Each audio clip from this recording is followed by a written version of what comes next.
And now I'm inviting our another speaker, Dr. Jessica Zychowicz, right? She is postdoctoral fellow. Вона є стажером постдокторського рівня в університеті Торонто, і тема її докладу Rethinking the Postcolonial Post-Soviet Museum: Image, Text and Fragment. Up to 20 minutes. Sure. Thank you, everyone, for inviting me, and thank you for organizing the conference. So my research is a slight departure from sociology. I am in cultural studies and the anthropology of visual culture.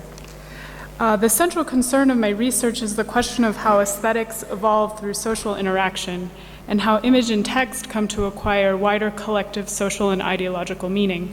My larger book project zeroes in on contemporary art collectives in Kiev from the years 2004 to 2014, demonstrating how each have put on display the enduring cultural mythologies that shape public discourse.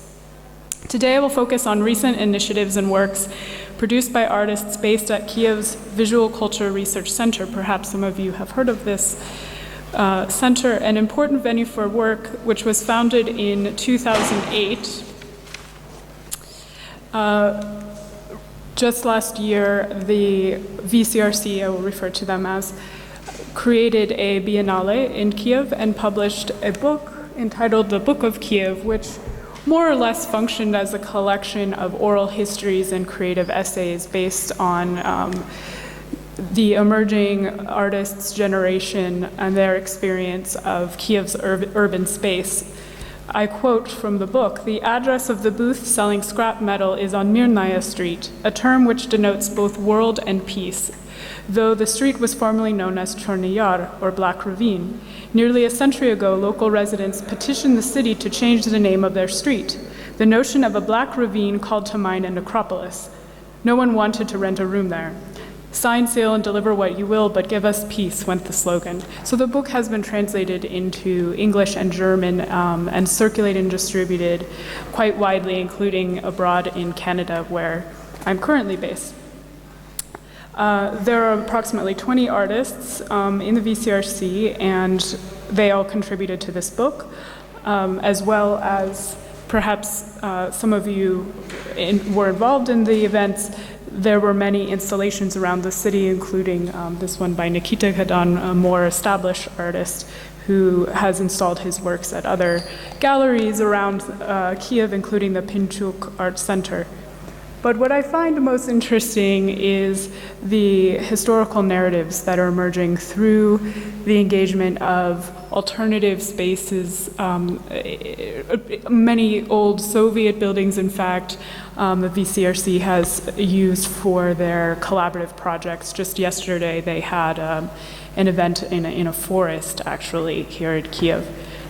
Their narratives often stretch back to the 16th century, overlaying historiography that visually frames the present in layers of dialogue, parable, and metaphor that lead readers to confront their surroundings critically, thinking of prescriptive uses of space, revealing how memory inscribes and alters environments. This could be thought of even as a guidebook to how to move through the space of a museum, questioning what, in fact, a museum constitutes.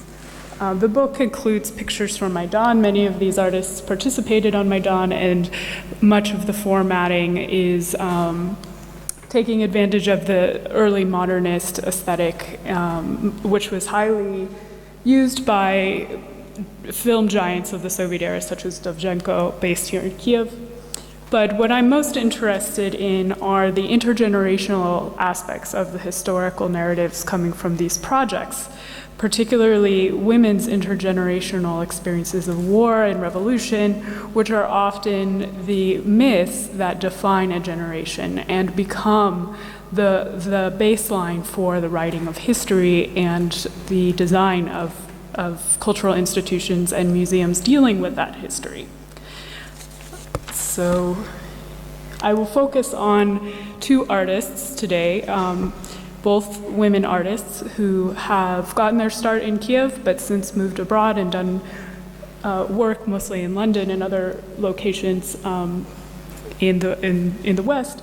This is Yevgenia Belarusets' photos from her series displayed in 2012 involving same-sex couples at home. Here's a very iconic image of a LGBT priest. But I will focus on her aesthetic as it relates to earlier popular aesthetics from the socialist realist period. And many of you, I'm sure, know Alexander Rodchenko. Here is his famous image from a series entitled House on Myasnitskaya. And we have on the left Yevgenia Belarusets' image from 32 Gogol Street.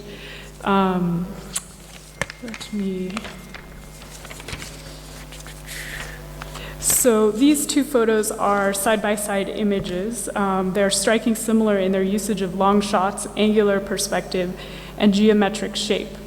However, in Belarusets' image, time has corroded the building's exterior.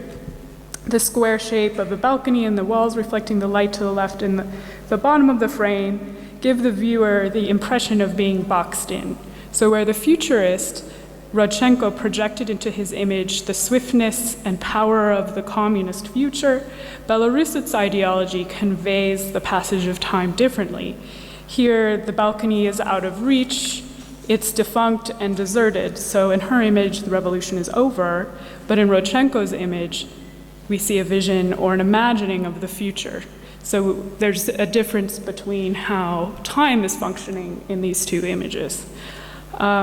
She took these photos in a building in Kiev here, 32 Gogol Street, where many lower income women live and are supported by state funds. She spent time living there with residents, getting to know them, interviewing them, keeping a blog about her experiences, and ended up really creating a composite of, in an ethnography, in pictures and words, of what it is like for these women to live in this particular space in the city. Much of the emotional tapestries in these photos reflect the way they were made, taken over 3 years. So we see people age in the photos, and we see conversations between Belarusets and her friends who are young and their grandmothers looking back on the Soviet past and also trying to make sense of that past within the very swiftly changing urban landscape of Kiev. So this is 2013, just before Euromaidan, so right before the revolution. Things were not always clear what progress meant. So in her blog, she writes a lot about self-identification and floating signifiers in the photo of the past and an uncertain future. So here's another example of the sort of ideological components that I'm reaching for in my analysis. We have on the right Rodchenko's image of an elderly woman, and then on the left, an older woman next to a kolonka. All of you know what a kolonka is. I gave this talk in the West and had to explain. But overall, these both leave us wondering what to make in the left. Are we in a public space? Are we in a private space? The demarcation is not always clear. The resulting ambivalence implies a blur of class and property relations. So this scene could essentially take place in any one of millions of apartments and homes across the vast former territories of the USSR. It becomes a general signifier for experience, but it is a stark contrast to the laws of Soviet photography in Rodchenko's image, where the visual depiction of the boundaries between public and private were not up for debate, but carefully manipulated in order to portray an ideological vanquishing of the bourgeois private sphere. And the woman question in particular becomes relevant here. It hovers over Belarusets' image like a key unanswered question.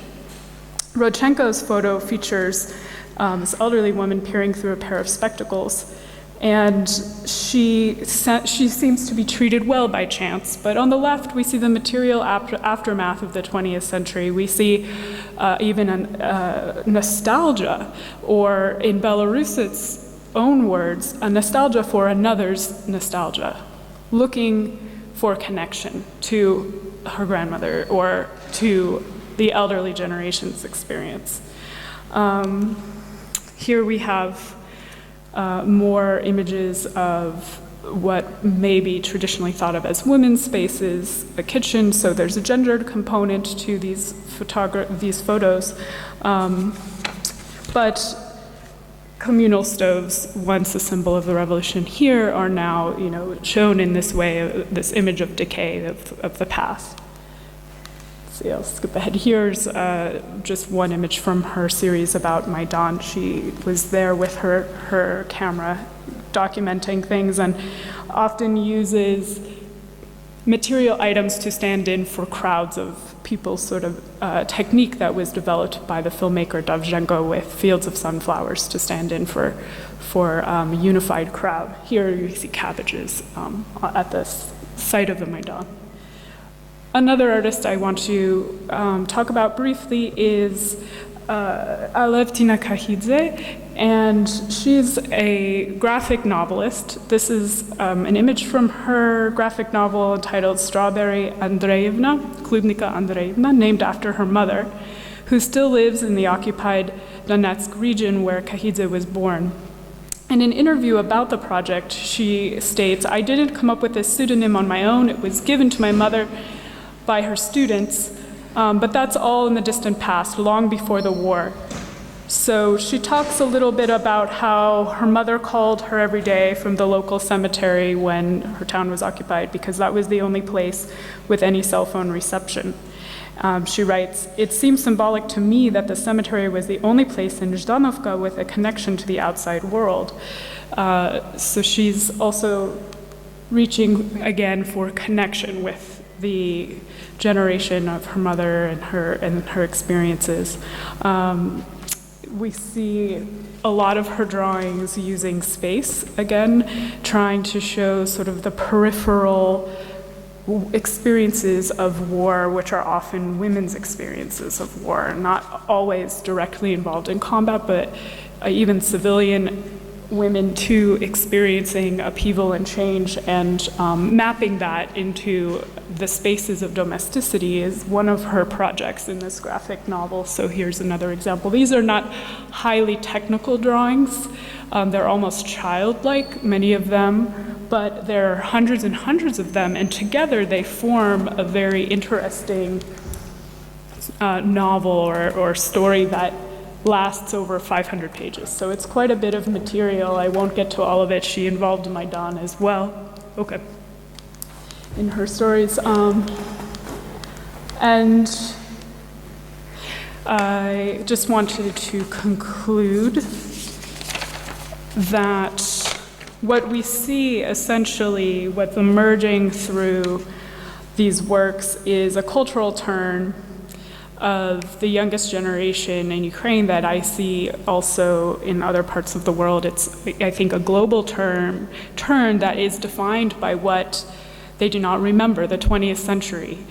Here, the 20th century unfolding through the Soviet Union, but also, farther west, the Cold War was also very much a part of my grandparents' experience, and this cultural turn is living out its effects on the youngest who will inherit the institutions of memory and are very much experimenting with how to use digital platforms, visual, iconic images from the 20th century to tell a new story. They're looking through the historiographical and political myths that perhaps this youngest generation is better poised to see than their parents because they didn't live through the moment in which those myths were active socially. So I believe very much that there is quite a bit of work yet to be done and collaboration around some exciting new initiatives in Kiev in the museum sector, not only the visual art sector, which I am focused on, but also the Maidan Museum and other historical museums here. So I will conclude on a note of optimism there, and thank you very much for your attention. Thank you.